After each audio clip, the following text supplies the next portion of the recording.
Everybody. Oops. Thank you all for joining us today. I'm Heather Paxson, Program Head of MIT Anthropology, and I'd like to thank, to begin, MIT's History section and the Department of Earth, Atmospheric, and Planetary Sciences for co-sponsoring this special event. In a moment, I'll turn things over to Tristan Brown, Assistant Professor in History at MIT, to introduce our main speaker, Dr. Nicola Di Cosmo, who's joining us today from Princeton University. Following Professor Di Cosmo's lecture, we will hear discussant comments from two MIT colleagues. David McGee, a paleoclimatologist and associate professor in the Department of Earth, Atmospheric, and Planetary Sciences, and Mandahai Buyandagur, a distinguished scholar of Mongolian studies and associate professor of anthropology. Following their remarks, Professor Di Cosmo will offer brief comments in response, and then we will open the floor to your questions and a moderated discussion. The chat feature is now open for commenting throughout, but to pose a direct question to one of our speakers, which we will collect together at the end, not as we go, but go ahead and put them in the questions as they occur to you. We ask that you please type it into the Q&A box, right? So the chat for sort of informal comments, as we go, and actual direct questions to our speakers, please use the Q&A box. So with that, it's my pleasure now to introduce and to welcome Tristan Brown, a social and cultural historian of late imperial and modern China, and a new faculty colleague of ours in history. So thank you, Tristan, and welcome. Thank you, Heather. Good afternoon, and thank you all for coming. On behalf of MIT Anthropology, History, and Earth and Atmospheric and Planetary Sciences, it is my great pleasure to introduce today's speaker, Professor Nicola Di Cosmo. Professor Di Cosmo is the Luce Foundation Professor in East Asian Studies at the Institute of Advanced Studies in Princeton, New Jersey. He's one of the leading specialists of Inter-Asian history and the history of Chinese frontiers in the world today. Professor Di Cosmo has published so much on so many different topics, it's almost impossible for me to do justice to his work in just a few words, but I will try. His research, which has spanned from prehistory to the modern period, centers the perspectives and voices of Inter-Asian peoples who have been all too often left out of traditional historiography. His book, Ancient China and Its Enemies, The Rise of Nomadic Powers in East Asian History, among many things, provided an interesting revisionist perspective on one of the most famous subjects of all in Chinese history, the Great Wall. People have often thought of the Great Wall as a defensive wall, keeping people out of the lands we know today as China. But Professor Di Cosmo showed how the long walls constructed by the early Chinese states primarily sought to control nomadic movement and even sometimes claim territory. Professor Di Cosmo has also written widely on the last Chinese dynasty, the Qing. The Qing dynasty was established during the 17th century when a group of people from beyond the Great Wall, the Manchus, conquered China. His books on this subject include Manchu-Mongol Relations on the Eve of the Qing Conquest and Diary of a Manchu Soldier in 17th century China. For their significance, I'll just say that the Manchu language was once seen as relatively unimportant for understanding the history of China. But today, Manchu language sources are now used by many scholars in the field, in great part due to Professor Di Cosmo's influence. Professor Di Cosmo helped shape the research agenda of an entire generation of scholars and was highly influential to many, including my own thinking of Qing in Chinese history. Professor Di Cosmo's extension of his great skill at employing a wide range of sources for tackling difficult historical questions has now extended to climate science. Here, he's been making substantial contributions to the field of environmental history. He's the co-author of a recent celebrated paper in Nature Geoscience on the Little Ice Age of late antiquity. In the spirit of MIT's commitment to tackling climate change issues through multidisciplinary initiatives, we are thrilled to have Professor Di Cosmo with us today for his talk, Climate, History in Nomadic Empires, Case Studies and Questions of Method. With that, let's welcome Professor Nicola Di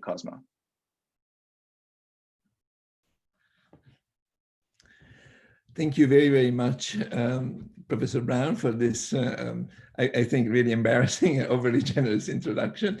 And I'd like also to thank the history anthropology and also the Earth, Atmospheric and Planetary Science departments for this incredibly kind invitation. In particular, Professor Mandukhai, Buyandelgar, and Professor Heather Paxton. And of course, I'd like to thank also Professor David McGee for his participation in this talk. Now, I'm going to share the screen now so that you can see my PowerPoint presentation and speak from a corner of your screen.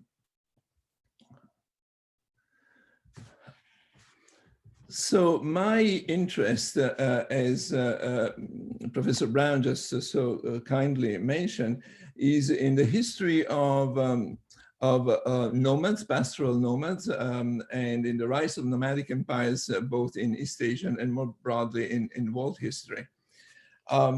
Recently, by recently I mean really 8 years ago, I started to get more interested in climatic issues and in the climate history of what we call Inner Asia, that is the central landmass of the Eurasian continent. Partly in order to understand better certain historical dynamics within the history of nomadic empires. And just to illustrate what I'm talking about when I speak of nomadic empires, let me just show how they extended their influence across a very large landmass in Eurasia and also a very long temporal chronological span. And we can start from the Scythians in the 5th century BCE, and other nomads dominating the space, the steppes, let's say, between China and Siberia, Mongolia, Central Asia, all the way to Eastern Europe. Then we get to the Xiongnu Empire, established in northern China and extending again to Mongolia and into Central Asia from the 2nd, 3rd actually century BCE all the way to the 1st and 2nd century CE, so another 400 years of history. Very important was the ancient Türk Empire established in the 6th century. And again, we have one nomadic power unifying the whole Central Eurasian landmass, again, from China all the way to the South Russian steppes. And then there were many other empires, perhaps not quite as expansive, until we get, of course, to the Mongol explosion, the Mongol Empire, that, as you can see here, at the time of its maximum expansion from the Chinese and Mongolian empires in the east, all the way to Central Asia, the Middle East, Iran, Iraq, and then, of course, Russia. The so-called Golden Horde Empire. So these are very important historical protagonists, let's say, of world in world history. And of course, they had a great impact in Chinese history in particular. What is a problem in the study of this empire is the scarcity of sources. So we use a lot of different sources, from archaeological sources to documents in many different languages. And of course, also a lot of contemporary ethnography, anthropological theory. And climate data actually can tell us quite a lot about their history, in part because the pastoral economy and the ecology of the steppe region is so sensitive, so delicate, so vulnerable also to sudden climatic variability, climate shocks. And just to illustrate what I mean, I want to show you something that happened very recently. Two disasters that happened in Mongolia and in Inner Mongolia.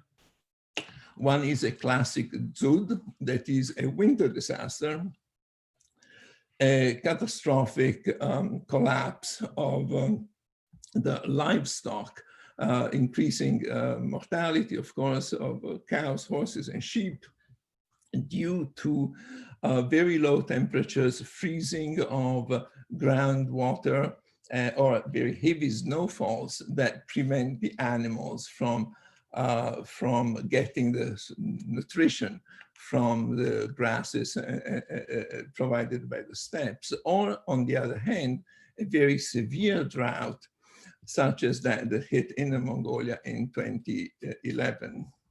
So these are frequent and recurrent disasters in the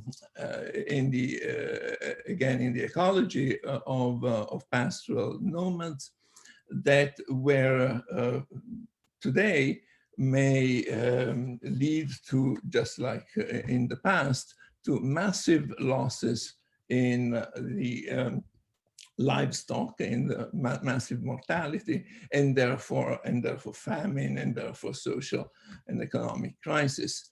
The state of Mongolia about 20 years ago appealed to the international community for assistance. And that kind of situation immediately triggers a number of questions in historians. What happened in the past when, of course, we don't have United Nations or other forms of international cooperation when such a disaster occurs? Or on the other hand, what may be the effects of high productivity on the grassland, where we have an excess, let's say, of cattle and horses and sheep and so on. So these, the pastoral production, in other words, is very sensitive to climatic variation, and we can have either a collapse of the economy or a large increase of the productivity within a very short time span. So let me just jump into some of the research that I've done together with a number of other people who are actually much more important than I am in this. And the first article that we published was the result of a project carried out with paleoclimatologists who had done quite a lot of research in Mongolia. Their aim was really to reconstruct, based on the tree ring research, the climate history of Mongolia. And what they found, and then that's when I was called to join this project, what they found was a period in which there was a consistently considerable above average precipitation in Mongolia. The area of investigation was the Okhan Valley in central Mongolia. And here you can see this period from 1210 to 1227. That is 17 years, which is a fairly long time. They call it a pluvial. Now, I'm not sure whether this is an accepted term, but anyway, a long term in which precipitation was consistently above average. And that particular consideration led us to look into the history of the Mongol Empire at this time, and we found a correlation between that period of above average precipitation and the maximum, let's say, energy of the Genghis Khan expansion of the Mongol Empire into neighboring areas, in particular Eastern China, Northern China, all the way into Central Asia and Russia. So this was a period of about 20 years, from 1207 to 1227, of very intense military activity. An intense military activity that could not be really explained in any way. So we came up with a hypothesis, the so-called grassland high productivity hypothesis, in which we connected the climate data and this political and military expansion of the Mongols, and try to assess the sort of effects, again, on the political and military level of the climate turn that probably caused the steppe, the grassland, to become more productive, thanks to warmer and wetter conditions. So what we have here is a list of 4 possible changes that connect, let's say, this climate and historical data or events. One is, of course, the rapid economic recovery of the Mongols after a very long period in which Mongolia had been devastated by civil wars. But even more important than that was the fact that this type of economy, this type of climate allowed a lower mortality of the animals and therefore a constant supply of horses to be used for military purposes. So the high carrying capacity of the land really supported not just the livelihood of the people, but also the possibility of maintaining a centralized government and a centralized army. Moreover, it is possible, and this is confirmed by some preliminary archaeological excavation, that agricultural production also expanded at the same time. So we came up with a new hypothesis, and that is that this intense military activity and all the campaigns carried out by Genghis Khan against the Jin, the CCR, and all of the other regions around Mongolia was really possible thanks to an excess of grassland productions, whereas a previous theory maintained that the Mongols were pushed out of Mongolia because of worsening climate condition, in fact, because of a drought. So we actually turned around that kind of, the kind of thinking and assumed, based on the climate data, something quite different. Another interesting study, interesting to me, but that addresses a different concept and different problem, and that is the vulnerability of nomadic empires to sudden climate shocks. By sudden climate shock, I mean something like the Drought event that we've seen just before in Mongolia, and that is what happens to an empire when when there is a collapse, essentially, of the pastoral economy that, in theory, supports it. Now, the case of the Eastern Turk Empire seems to present a very clear case in which we could connect a climate shock with a political collapse. In 630, the Eastern Turk Empire, which occupied Mongolia and parts of Inner Mongolia, today suddenly disappeared, was attacked by the Chinese and destroyed. Now, we looked at 3-ring chronologies again, and also at Greenland ice cores that connected this period between 627 and 630 to a volcanic explosion that, again, modified or forced climate into lower temperatures. These lower temperatures occurred also within the period of generally depressed temperature that we have referred to in a different paper that was kindly mentioned by Professor Brown as the late antique Little Ice Age. So what the climate data actually showed was that probably the disasters that hit the Eastern Turk Empire, documented in the Chinese sources in the winter of 628 and 629, were probably due to this lowering of cooling of the temperature because of the effects of the of the volcanic eruption and the consequent climate forcing, which caused high mortality among the animals and widespread famine within the empire. So those disastrous climate conditions, what happened was they ignited an economic crisis.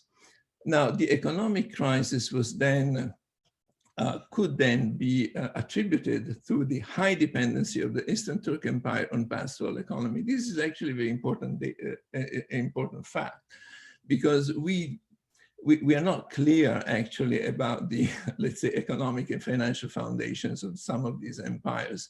Some of them rely on taxation, on tribute, and on other let's say, revenue streams. But the Eastern Turk Empire seemed to be especially reliant on pastoral production. And that's why once they were hit very, very severely by the climate disasters, they could not recover very quickly. So what did they do? They tried to increase taxation on subject peoples, but that caused alienation, that caused hostility of subordinate leaders. And then again, the whole political establishment started to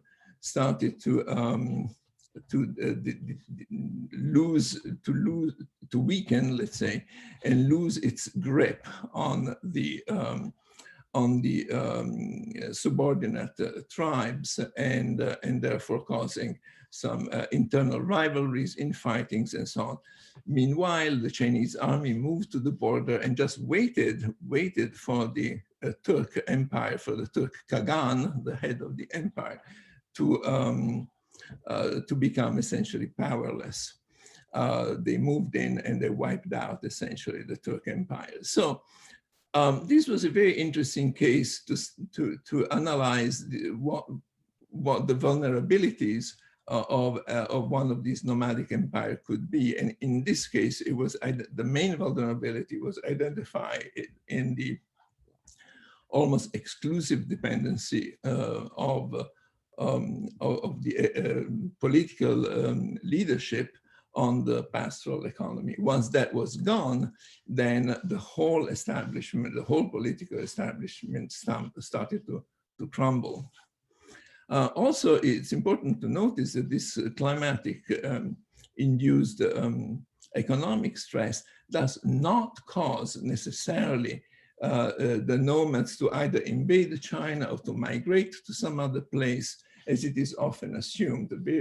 In fact, too often in the, let's say, historical climatology of China, there are very, maybe simplistic assumptions that the nomads always attack when there is a crisis.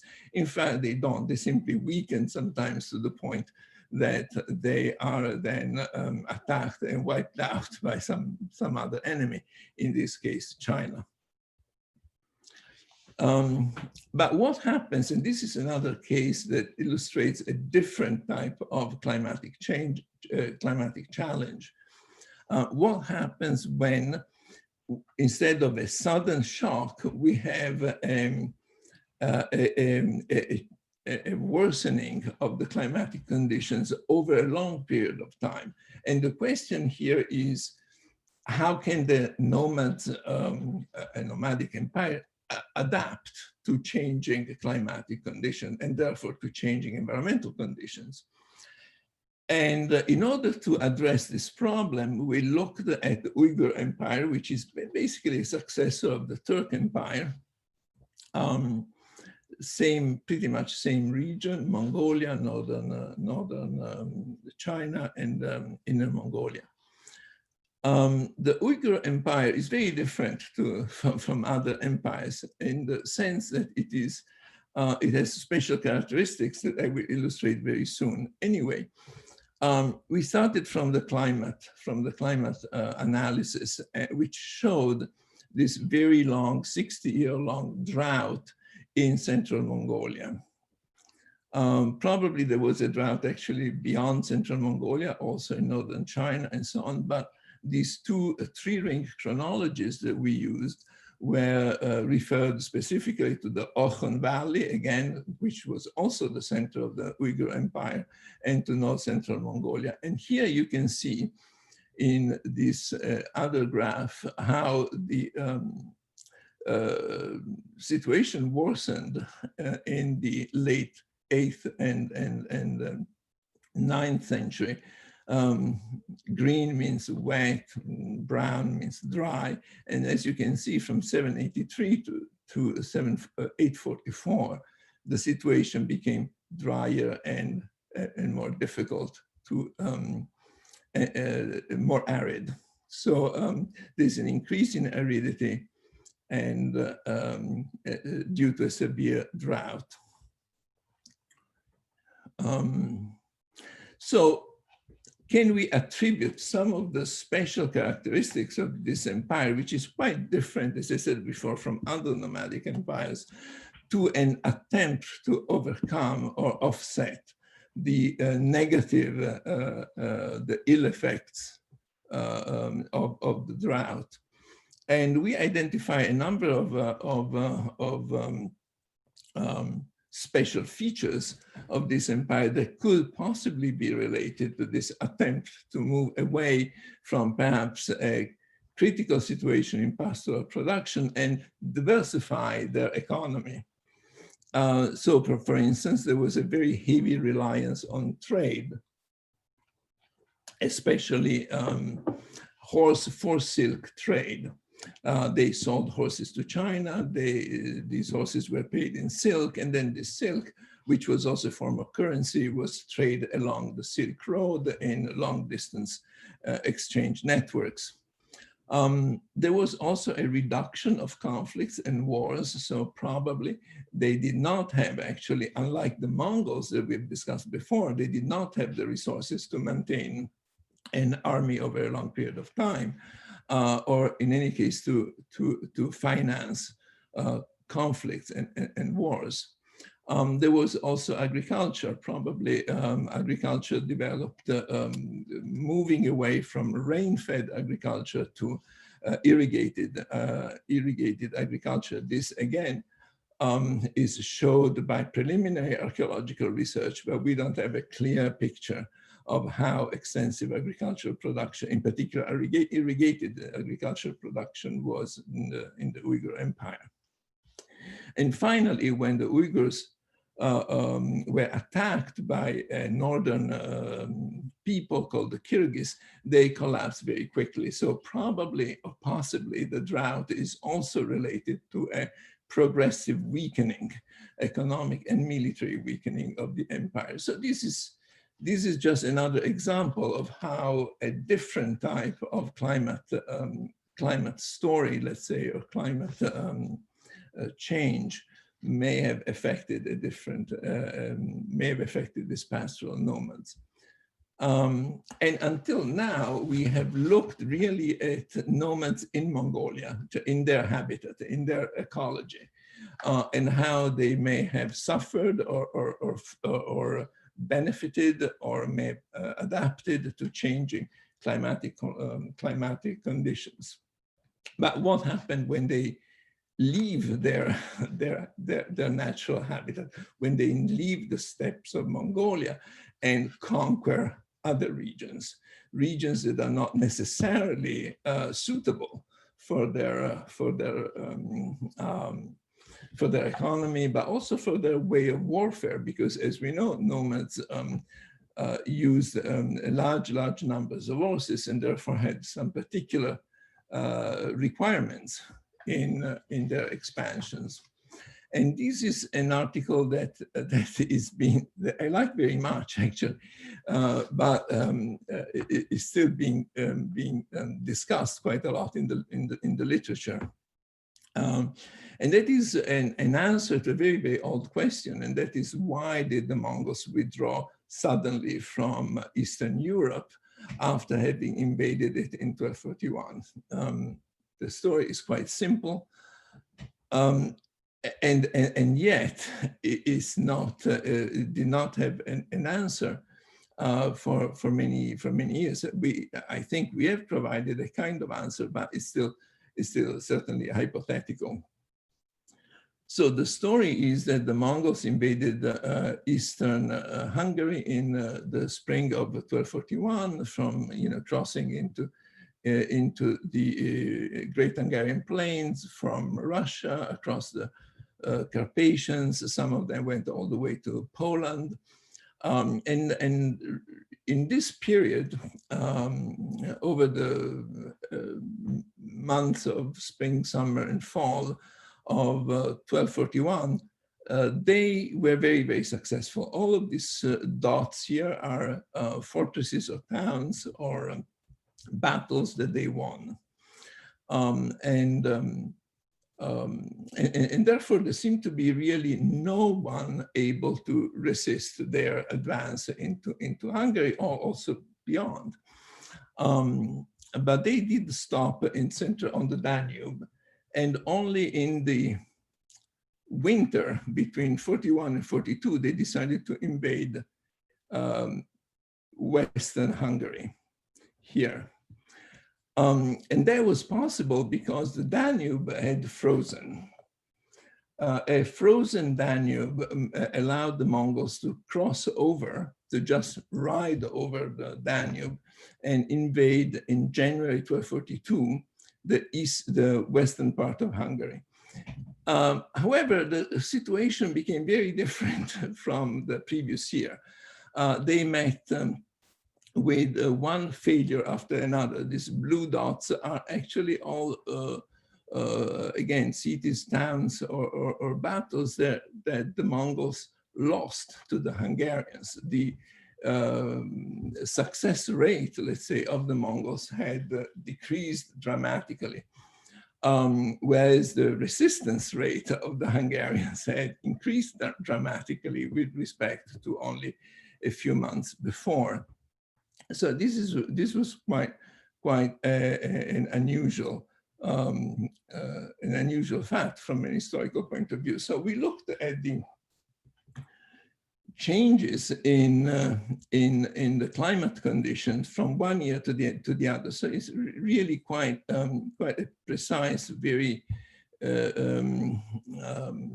both spatially explicit type of analysis, climate analysis. And if you look, oops, sorry.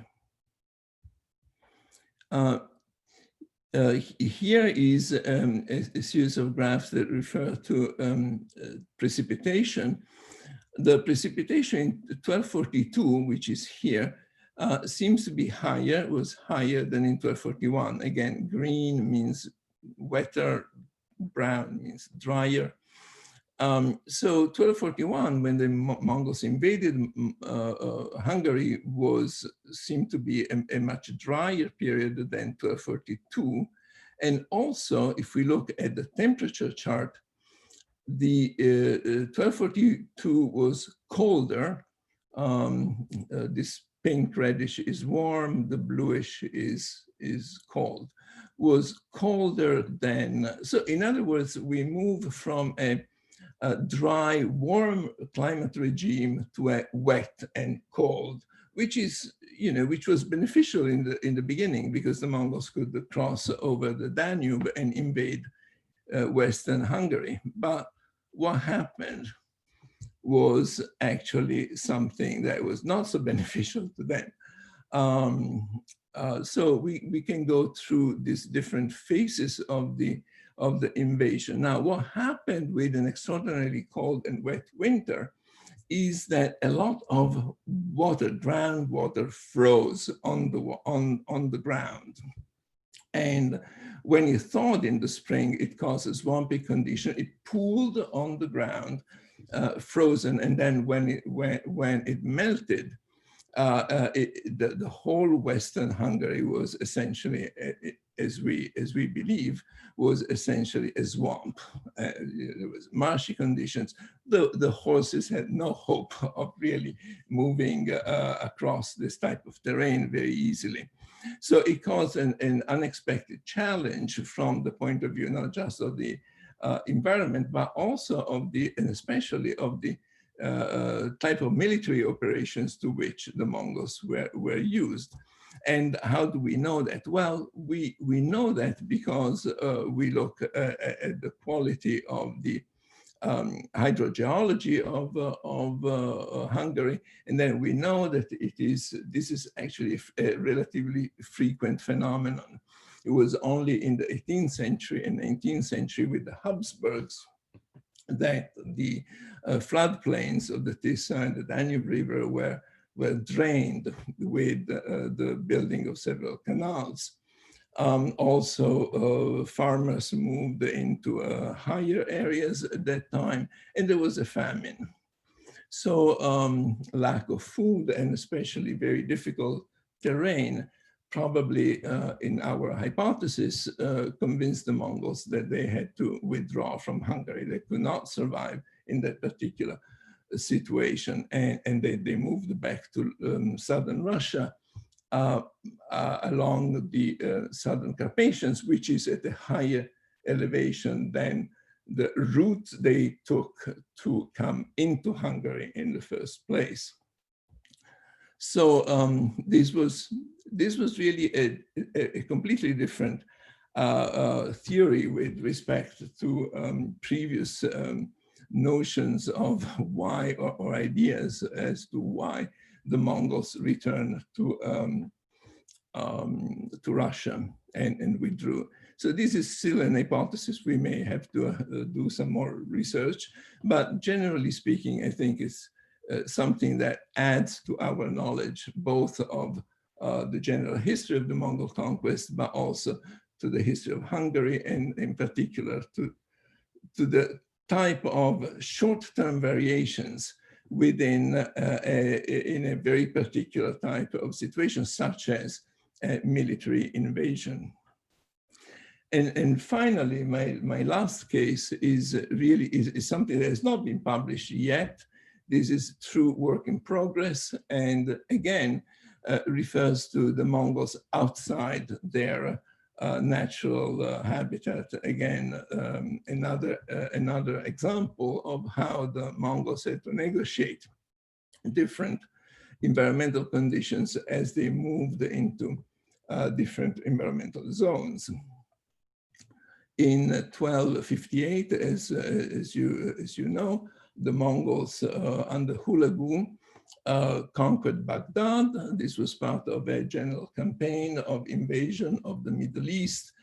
They had moved into Iran before, and in 1260, they moved into Syria, which was conquered very quickly. But on the 3rd of September of 1260, they were defeated. They were defeated by the Mamluks at the Battle of Ain Jalut. This was the first serious battle, a field battle, that the Mongols lost. And their loss led to also the loss of Syria that was never recovered by the Mongols, and to the end of their dreams to conquer also not just Syria, but also Egypt. So it was a very serious turn in the Mongol conquest and for the general history of the Middle East, actually. Why did that happen? Now, we are trying actually, because this is not finished yet, to connect that invasion, that period, to something that was happening on the other side of the world.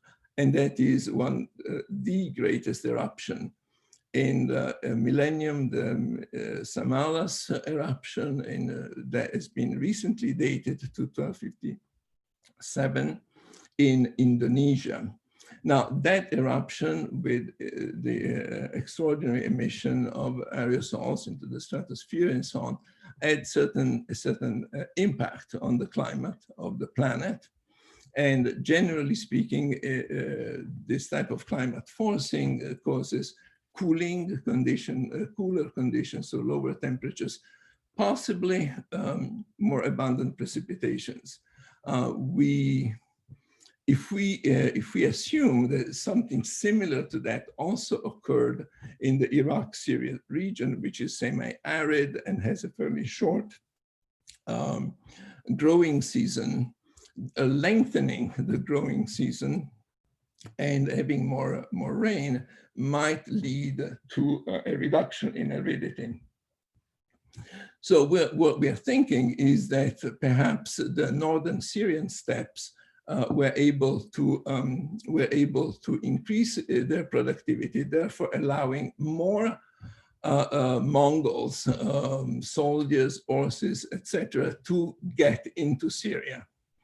So Hulegu, at the head of a massive army, was able to get into Syria and conquer it very quickly because more horses could be brought into this region thanks to a special type of short-term climate change, let's say.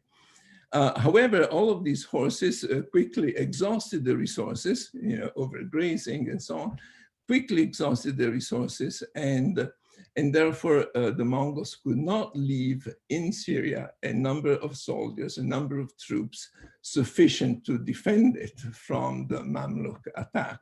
This was actually the only actual historical document that we have, which is a letter written by Hulegu, the Mongol Khan, to the King of France, Louis IX, specifically refers to the depletion of the pasture land as the reason why they had to leave Syria.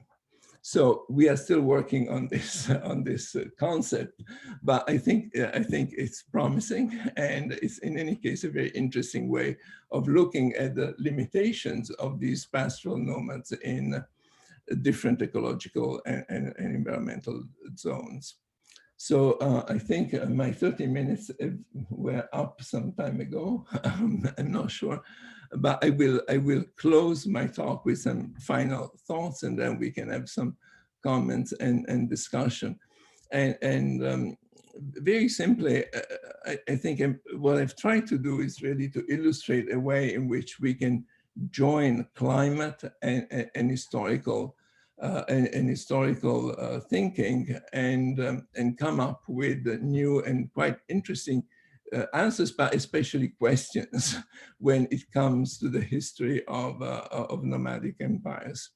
So we have looked at climate shocks, drought, long-term challenges, and identification of factors affecting the Mongol Empire. These are all new ways to answer some old questions, but also, as I just said, also they have the power to generate new questions that we would not have imagined without the sort of climate analysis that tree rings and ice cores and other forms of climate data allow us to have. I also think, and this is very important to keep in mind, that there is a very close connections when we studied climate between past and present. The history of nomadic empires has always been informed by anthropological and ethnographic research, and understanding better our modern relationship between climate change and pastoral societies and nomadic societies can also certainly help us understanding better the past. I mean, the historical life of these nomadic peoples, and especially in their, let's say, imperial configurations. What is difficult? What is difficult here is sometimes to build collaborations that really involve not just some disciplines like history and anthropology or history and archaeology, but really different research communities when we have to start a new project with climate scientists, it's not so easy to understand what we want to get out of our research, respectively. So building collaborations is a very, very important part, aspect of this type of work. And I've been very lucky, I think, to collaborate with very good climate scientists, but also people who were interested, genuinely interested in knowing more about the connections between human societies, between and the sort of climate changes that they were studying. Right now, there are many examples of collaborations, many experiments of collaborations between historians and climatologists. They're very different. We don't know exactly what is going to happen in the future. Some new, if you like, new paradigms are being built right now. And this is very exciting, of course, because we are all bringing different ideas into how to build this type of collaborations, bridges, let's say. That is why it is so exciting, but at the same time, it can be confusing. It can appear to be confusing. We need to perhaps increase our theoretical sophistication. Sometimes these experiments are based on very pragmatic, empirical basis. It is certainly a long way to go, but it's an exciting way to exciting work. And I hope to continue to do this type of work because it's really essential, I think, to not just, as I said before, answering all questions, but uncovering new meanings, new truths, if you like, about the existence and historical role of nomadic empires, as well as other types of societies. So thank you very much.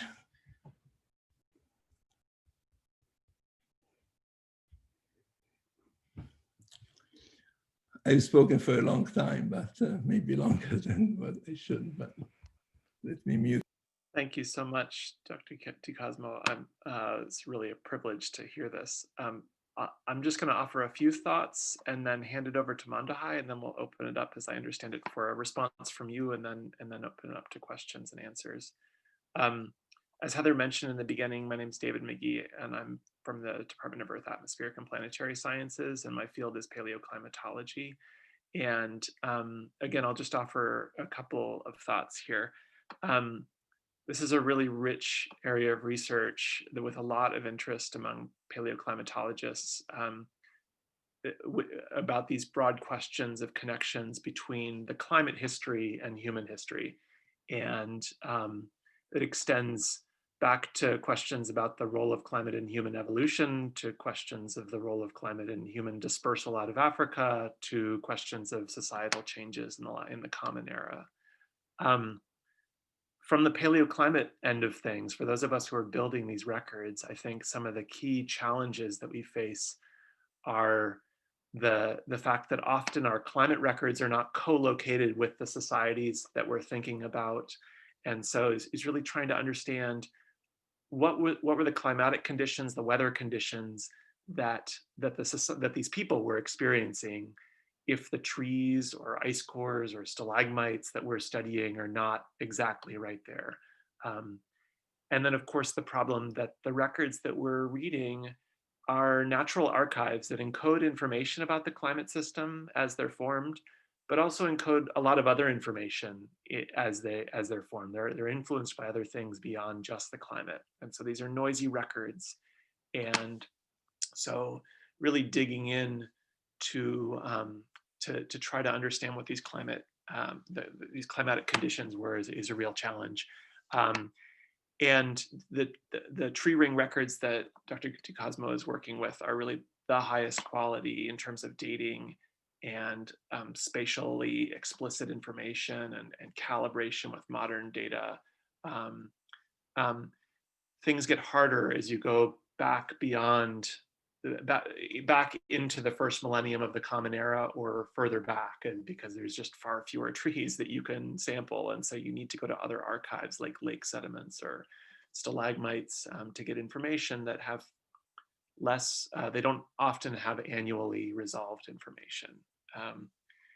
In the paleoclimate community, one of the ways that we're starting to move forward with this is to run models, run climate models with known forcings, like the volcanic forcings that were mentioned, but then assimilating in the paleoclimate data that we have so that the models are nudged towards the data, and the models can help to fill in the gaps where we don't have data, and to understand things where that the data can't tell us about wind patterns or about seasonality, for example.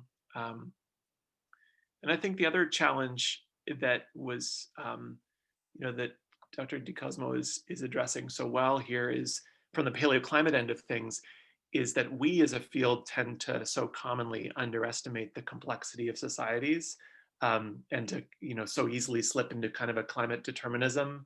And so collaborations like were described are really the way forward, where you have experts who can really read the complexity of the paleoclimate record and experts who can read the complexity of the human record, working together to piece together what were the links between what was going on in the environment and what was going on with humans. And I really liked characterizing these collaborations as experiments, because I think there's not great models out there that we grew up with in our fields, and so we're kind of feeling our way through them. The last two things that I'll mention is, first of all, I really like the discussion not just of societal problems, but also societal resilience, in asking this question of when were there climate changes or weather patterns that that human societies showed surprising resilience to. So not just the times when the Maya dispersed, but because of some potentially because of some droughts, but maybe when they weathered some droughts, and what led to that. So just broadening this to other societies around the world. And last thing I'll mention is just some research at MIT that is going on in our group that is kind of at this intersection between anthropology and paleoclimatology, that tries to bring in some of these methods. One is work that my former graduate student, Gabriela Serrato Marx, has led, using stalagmites in northeastern Mexico to try to understand the climatic context of past societal changes at Teotihuacan in the basin of Mexico. And then work that we're doing with researchers in the anthropology department at University of Massachusetts at Amherst, looking kind of in the opposite direction of the human role, human impacts on the environment rather than environmental impacts on humans, specifically on Madagascar, understanding the human, what really was it that led to megafaunal extinctions there, and what were the economic changes in human societies that allowed humans to persist on the island for a long time, and then after at least 1,000 years of being there, led to widespread megafaunal extinctions. So I'll leave it there, but I just really, this is a rich talk, and I really appreciate the chance to be a part of it. I'll hand it over to Manda Hai. Hello, Professor Di Cosmo, thank you so much for the amazing talk, and thank you, David, for the comments. So it's hard to where to begin because of the richness of the talk and the scope of the geographical scope, as well as the historical details, as well as the amazing transdisciplinary, multidisciplinary approach. So I guess I will just pull out a few things and then we can open up for the discussion. Professor Di Cosmo demonstrates how the new paleoclimate data helps to answer old or existing questions that have, puzzled historians for a long time. For instance, my favorite part here was, one of my favorite, nuances was that how, for instance, the same climate change, let's say the the increase in precipitation led, strengthened the Mongol army and helped to conquer so much. And yet at the same time, the same level of precipitation also caused the withdrawal in a different kind of way, in a different place. So I'm wondering if this nuance, this how same data, same event, but in a different sort of periods for different actions in different sort of seasons led to different outcomes. Is this the kind of nuance that also helps to understand how to avoid environmental determinism and generalizations? Because that would be very helpful to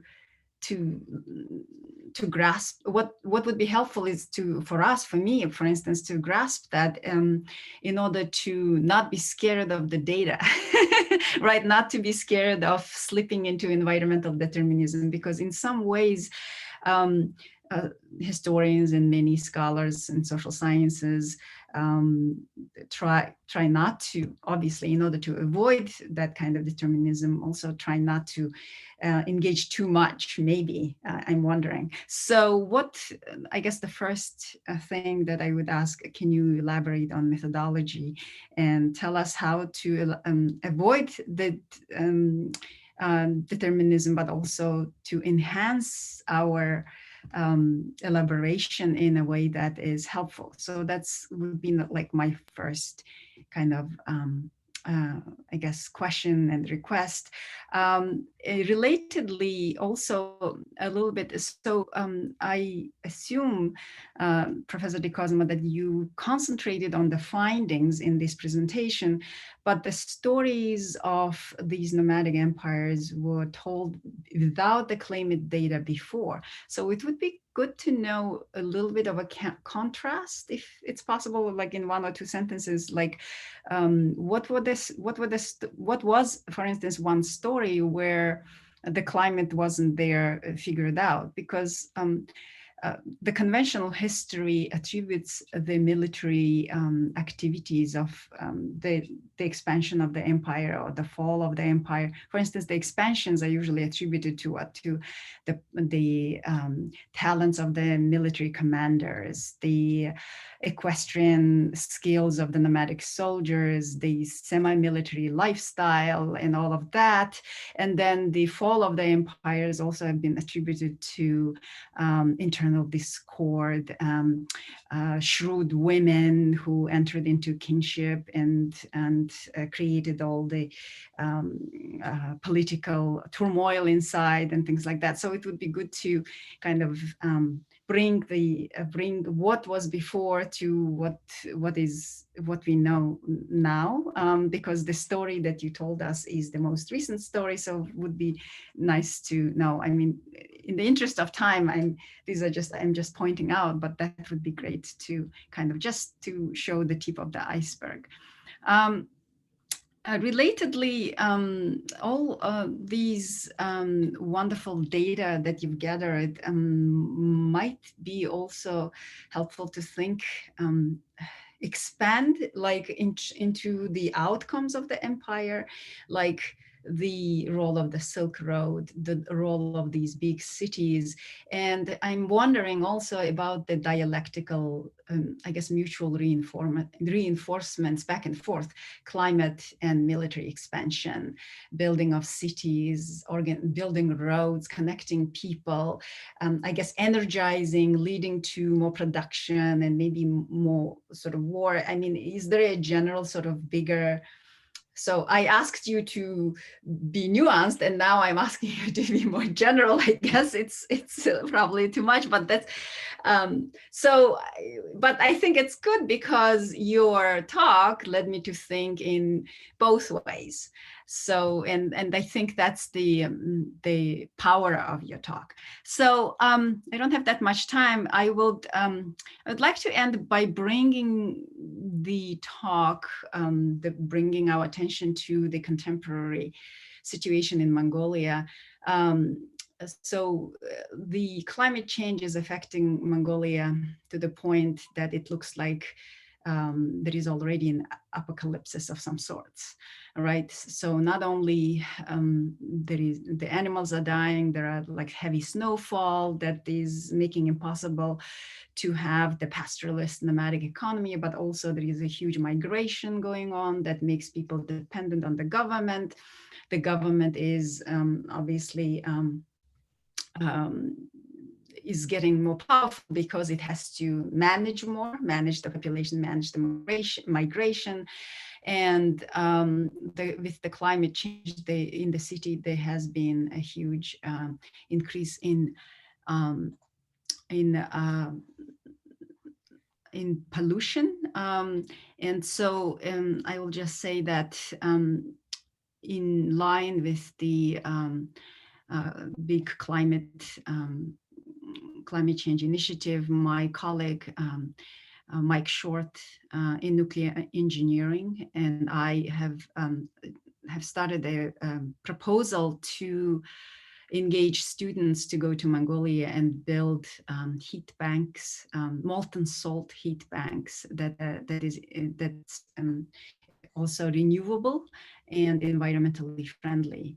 So that's hoping that this will lead to something. But also we would like to know what, because when you think, what your thoughts about modern Mongolia and Inner Mongolia, perhaps, and especially in regards to your knowledge, especially considering your knowledge about the resilience of the people, of the nomadic people in the past. So I will stop here and thank you so very much for your talk. Would you like me to respond very quickly to these two comments? So I'll respond very quickly so that we have some time for public questions. So thank you both, Professor McGee and Professor Mandukhai, for these very, very, very important comments.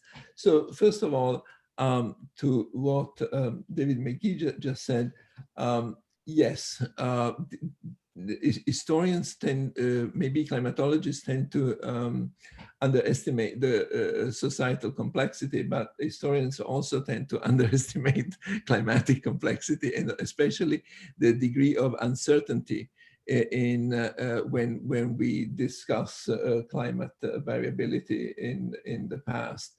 So this is one of the things that I've learned is that just in the same way that we interpret historical sources, people also interpret climate data, and we can use different types, as you mentioned, historical archives. When we look at the climate of China, actually tree ring chronologies are fairly rare. It's mostly speleothems, it's most cave records, it's mostly sediment records still today, lake records, and so on, which, as you of course pointed out, give a lower definition.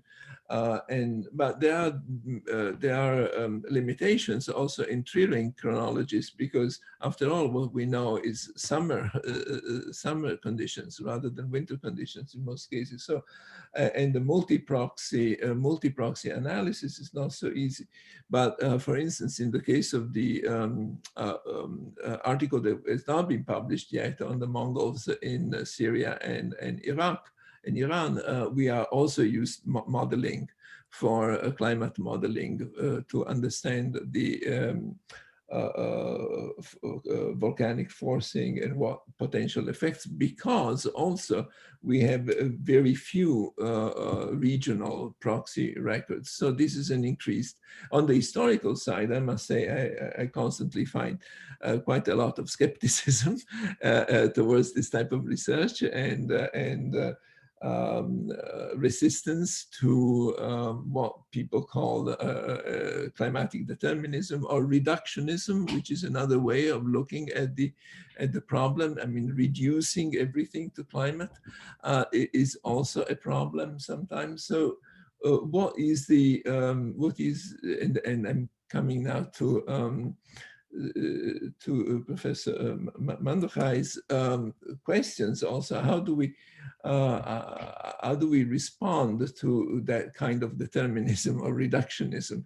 And usually my answer to that is, well, we have to understand the context as well as we can. So it's, if you like, the rich description of the context, but we really need to understand what we are talking about, because different environments, of course, with climate is always about precipitation and temperature, but these have very, very, very different effects, considering not just the environment, but also the particular situation. As I mentioned sometimes, without understanding the Russian winter, we would not understand Napoleon's defeat.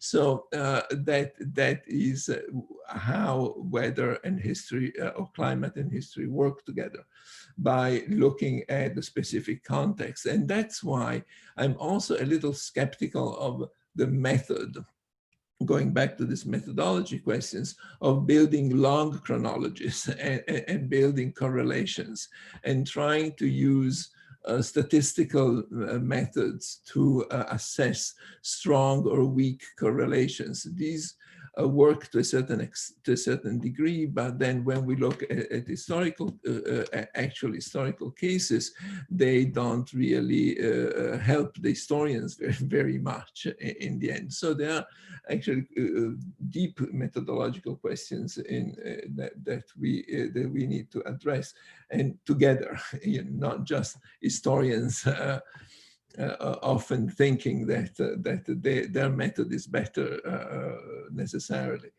So in terms of what this type of research can do for the present, I mean, this is, again, changes from area to area. We understand, of course, as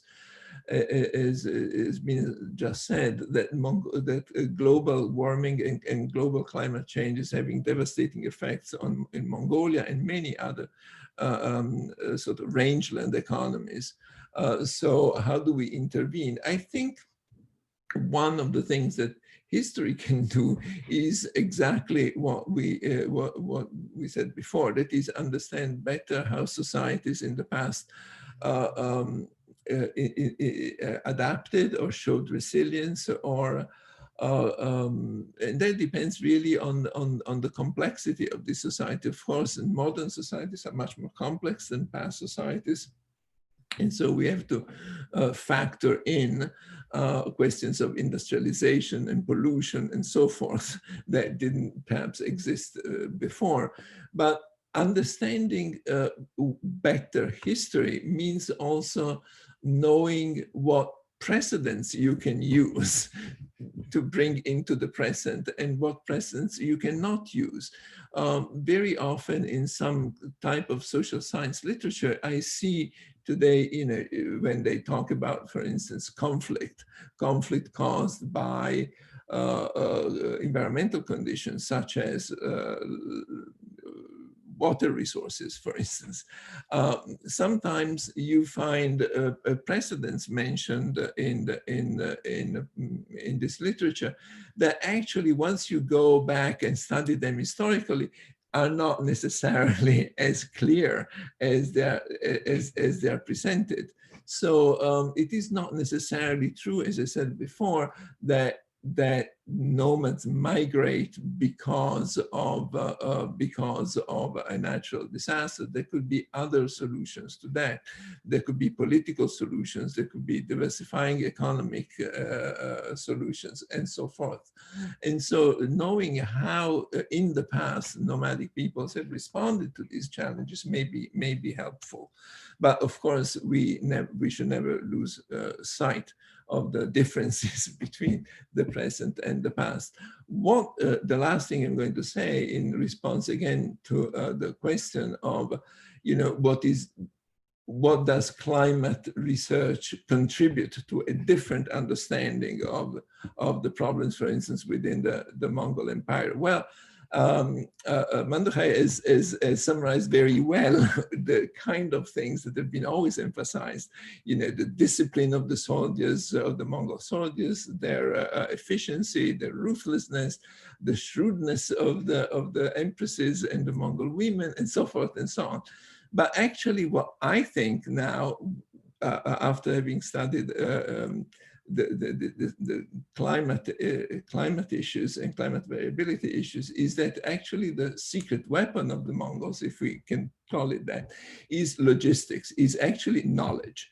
They knew exactly, it seems to me, how many animals could move into a certain area, for how long they could stay. And so in the deployment of an army, these are fundamental questions. So how many horses you can bring into an area and for how long in order to achieve certain objectives, certain goals. This is the knowledge of the herder, actually, the knowledge of the a person who lives and dies in the steppes, and they know exactly how many horses an acre of land can support. And so I believe logistics is actually the most important feature in the success of the Mongol army, rather than all the other things like mobility, speed, tactics, strategy, and so on.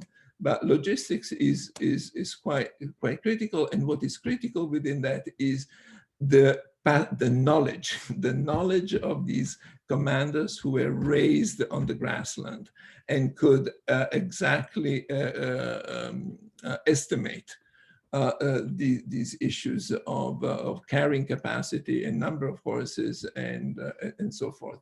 So I think this is what is different.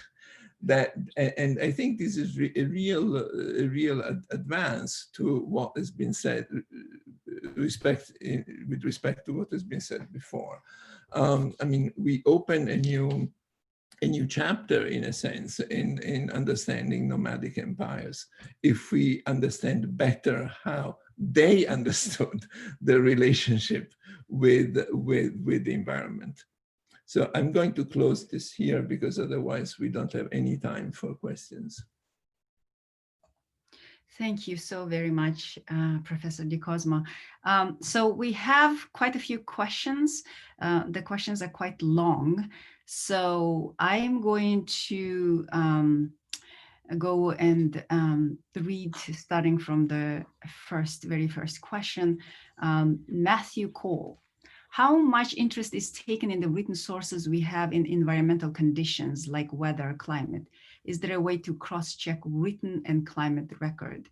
Do any of the written sources we have about Mongol defeat in Hungary ascribe it to the difficult environmental conditions?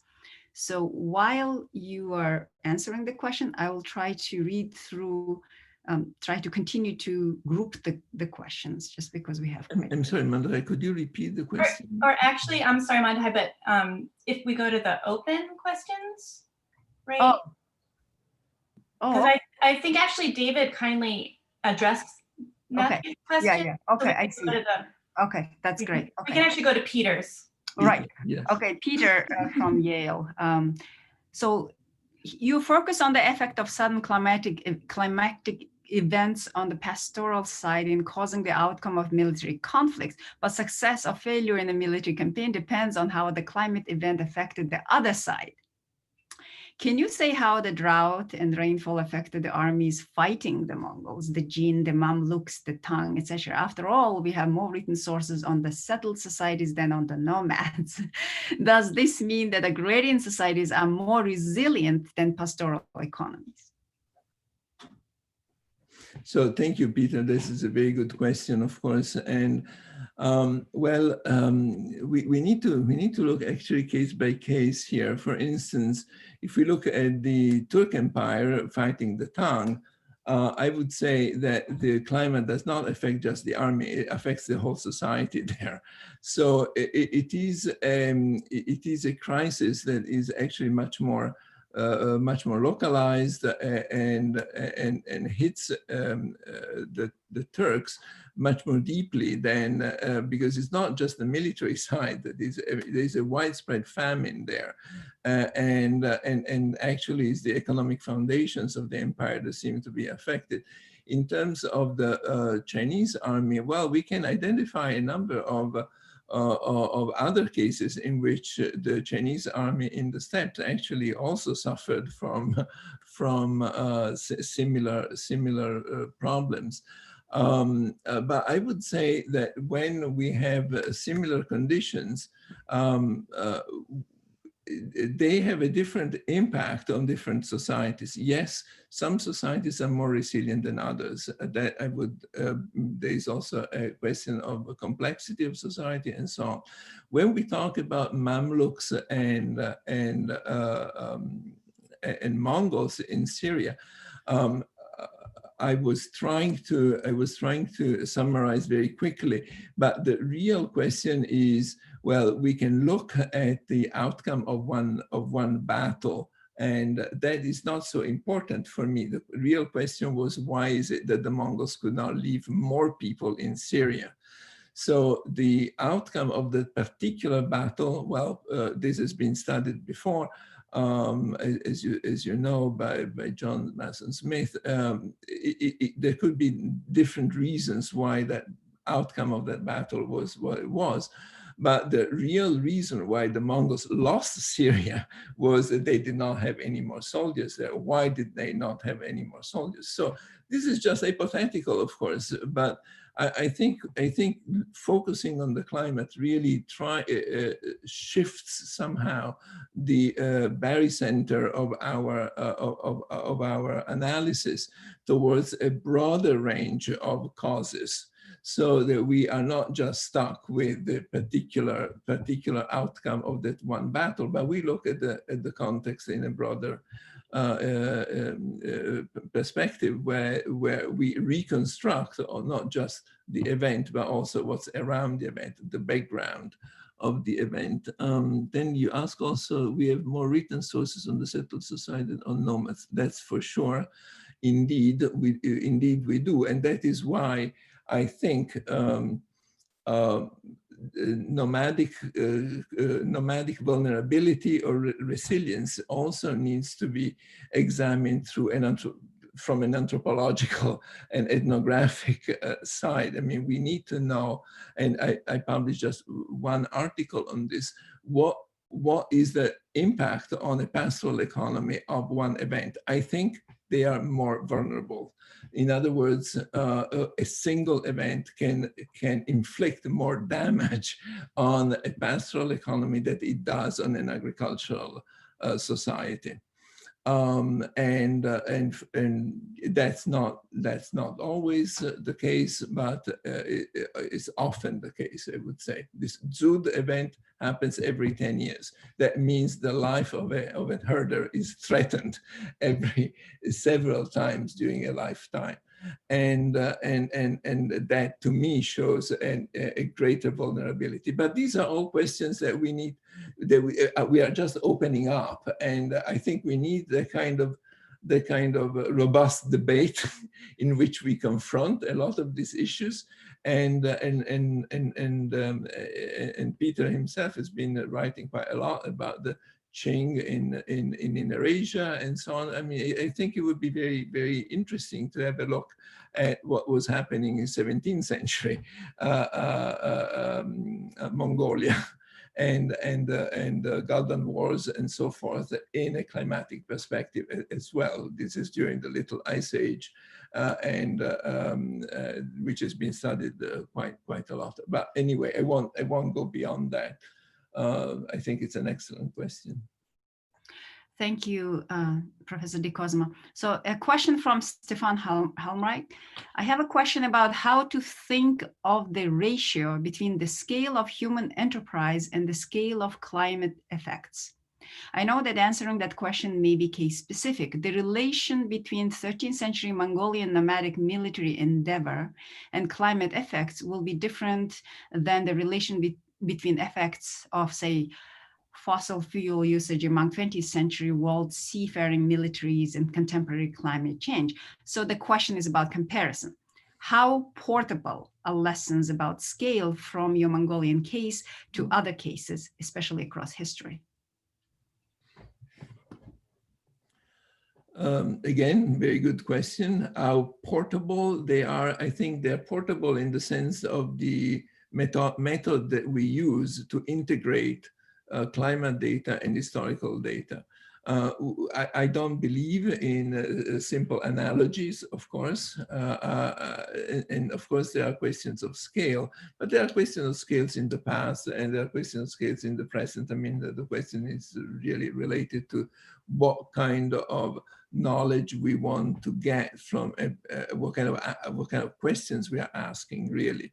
So 13th century Mongol nomadic military endeavor. I mean, we are just scratching the surface of these problems right now. I mean, this is not an established methodology. What I have illustrated today is also David McGee said before. I mean, we are experimenting with these, with bringing climate and science data. I mean, there is also another completely different area, which is the use of ancient DNA in the study of migrations and so on and so on. So this is not the only type of science that we're bringing into history. And I don't know which one is going to be the new paradigm or the new theoretical advancement in effectively integrating climate data and historical records. We are just trying to do it now. Scale is one of the issues that we are going to address. But I think it is as important to ask that methodological questions for 13th century Mongols as it is for today's present day analysis of military seafaring armies and contemporary climate change. So the lessons about scale, I don't know that we have necessarily lessons. I think we are experimenting with scale. We are experimenting with a lot of different things now. And I myself do not look into large-scale problems like other people do, like reconstructing the climate history of the Mediterranean in the Middle Ages. This is not a kind of research that I think is necessarily most productive. I'm looking at specific historical cases and how climate can help us build a better analysis, a better case. My answer is not very satisfactory, perhaps, but I think scale together with questions of what type, for instance, of data we bring into the question, because as David McGee said, I mean, there are different types of data that help us answer different questions. In fact, something year to year, sometimes we have decadal records, sometimes centennial records. So there is also a temporal scale to consider. I think the real difference is that today, with instruments, we don't have the sort of interpretive problems that we have for the past. I mean, we know exactly what kind of climate we are dealing with. Rather than having to reconstruct it. So it's a different kettle of fish, if you like. But again, what history can do is to bring what our work can do is really reflect on the method of joining together scientific data and historical data and try to integrate them in a better way. And I'm not going to say anything more because, of course, it's something that is really a big problem. But thank you very much. Thank you, Professor Di Cosmo. So we have one question about Zod.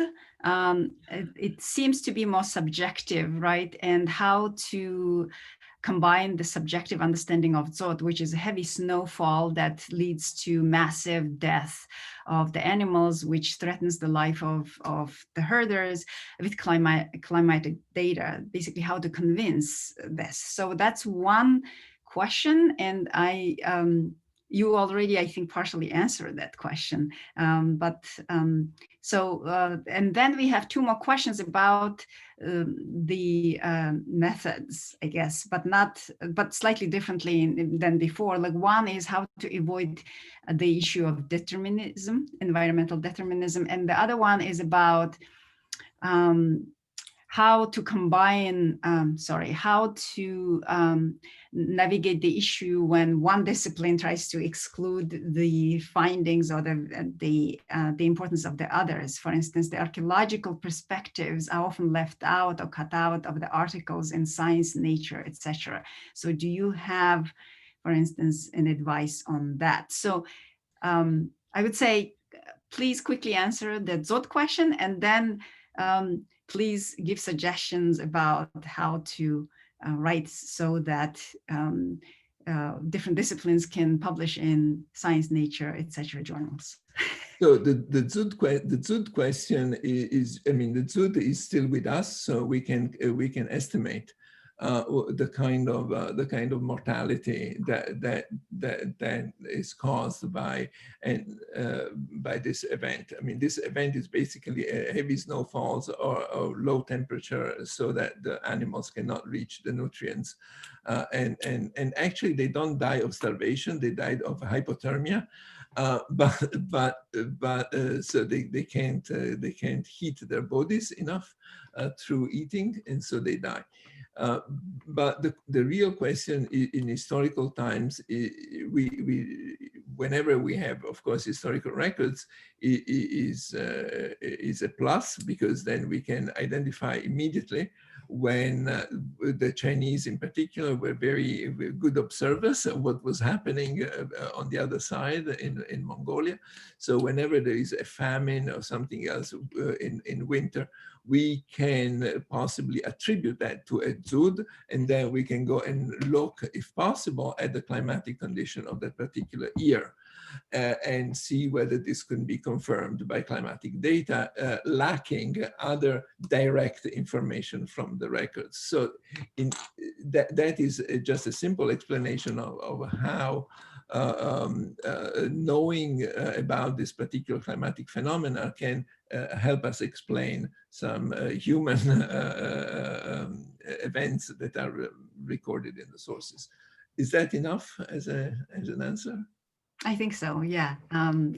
So for the other question, I mean, that is publishing is a really big problem also for me, because of course it's very hard to adjust to the type of scientific publishing, the norms and the conventions that are accepted in scientific journals when you are coming from a completely different disciplines. And so I don't know how to answer that question. We are still struggling. You have seen some of these articles that we have published were in very different type of journals, but typically the historians like me have to adjust their form of expression, if you like, narrative form, to a scientific mode of discussion, because it's otherwise very difficult to publish this research at all. I find the scientific publishing quite rigid, but I guess there is a reason for that. I mean, they want to keep it rigorous, but it's also rigid. And this type of hybrid, if you like, hybrid research, half humanistic and half scientific, is not easy to publish. That's for sure. I think we are still trapped in hyper-specialized research silos, if you like, and it's difficult, in my view, it's very difficult to overcome that, to have more interdisciplinary, but MIT publishes the Journal of Interdisciplinary History, which has been very, very good to us. And so a shout out at the Journal of Interdisciplinary History, which has been one of the few avenues that has been really active in this field. Shall we take one last question, or shall we? I think we've done the questions justice. Thank you so much. So I think we'll just thank you very much, Nicola, and thank you to David and Tristan as well, and of course Mandahai. Thank you, very Nicola. much. I can make noise. Thank you. I really appreciate everyone's participation and the questions as well. I hope I've been able to answer them. Yeah, they're great questions and really nice discussion. And I do hope that this will be continued. I mean, we've been hearing about other projects that are in the works at MIT and beyond. So much more to come. Thank you. Thanks so much, everybody. Bye-bye. Thank you. Bye-bye. Thank you. Thank you.